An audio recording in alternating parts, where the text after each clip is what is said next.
ഓം നമോ നാരായണായ.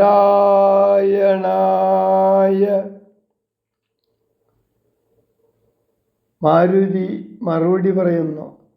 വാനരേന്ദ്രനായ സുഗ്രീവനും ഞാനുമടക്കം 4 പേരും പർവ്വതത്തിൻ വസിക്കുന്നുണ്ട്.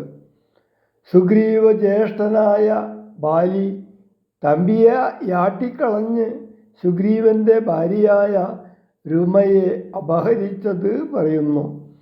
സുഗ്രീവന്റെ നേർക്ക് ജ്യേഷ്ഠനായ ബാലി കാട്ടിയ അധർമ്മത്തെ ശ്രീരാമന്റെ ശ്രദ്ധയിൽ പെടുത്തുകയാണ് ഹനുമാൻ ചെയ്യുന്നത്.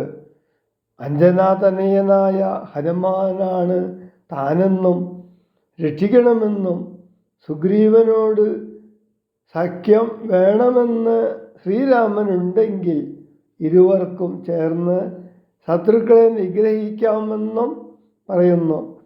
ഭഗവാനെ, വേറൊരു ആശ്രയം തങ്ങൾക്കില്ലെന്നും ഇപ്രകാരം തിരുമനസ്സെങ്കിൽ എഴുന്നള്ളണമെന്നും ഉൾത്താപമെല്ലാം അകലും എന്നും പറഞ്ഞ് ബ്രഹ്മചാരി വേഷം പിടിഞ്ഞ ഹനുമാൻ തൻ്റെ തോളിൽ ശ്രീരാമനോടും ശ്രീലക്ഷ്മണനോടും കയറാനും താൻ പർവ്വതാഗ്രത്തിലേക്ക് കൊണ്ടുപോകാമെന്നും പറയുന്നു.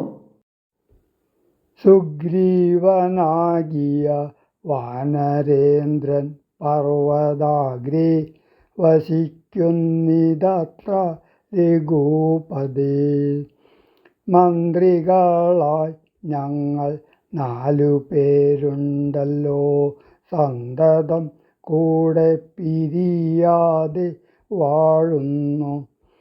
അഗ്രജനാകിയ ബാലി കപീശ്വരൻ ഉഗ്രൻ ആട്ടിക്കളഞ്ഞിടിനാൻ തമ്പിയെ. സുഗ്രീവനുള്ള പരിഗ്രഹം തന്നെയും അഗ്രജൻ തന്നെ പരിഗ്രഹിച്ചിടിനാൻ. ഋഷ്യമുഖാചലം സങ്കേതമായി വന്നു വിശ്വാസമോടിരിക്കുന്നി ദർക്കാത്മജൻ. ഞാനവൻ തന്നെ ഭൃത്യനായുള്ളൊരു വാനരൻ വായുതനയൻ മഹാമതേ. നാമധേയം ഹനുമാനഞ്ജനാത്മജൻ. ആമയം തീർത്തു രക്ഷിച്ചു കൊള്ളണമേ.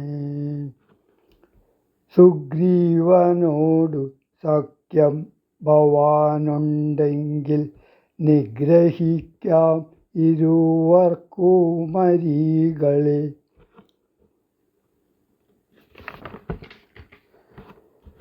വേല ചെയ്യാം അതിനാവോളം ആശു ഞാൻ, ആലംബനം മറ്റെനിക്കില്ല ദൈവമേ. ഇത്തം തിരുമനസ്സെങ്കിൽ എഴുന്നള്ളുക, ഉൾത്താപമെല്ലാം അകലും ദയാനിധേ. എന്നുണർത്തിച്ചു നിജാകൃതി കൈക്കൊണ്ടു നിന്നു തിരുമുമ്പിലാമാറു മാരുതി. പോക മമ സ്കന്ധമേറിയിടുവിൻ നിങ്ങൾ, ആകുലഭാവം അകലെ കളഞ്ഞാലും. അപ്പോൾ ശബരിതൻ വാക്കുകളോർത്തു കണ്ടുൽപ്പല നേത്രൻ അനുവാദവും ചെയ്തു.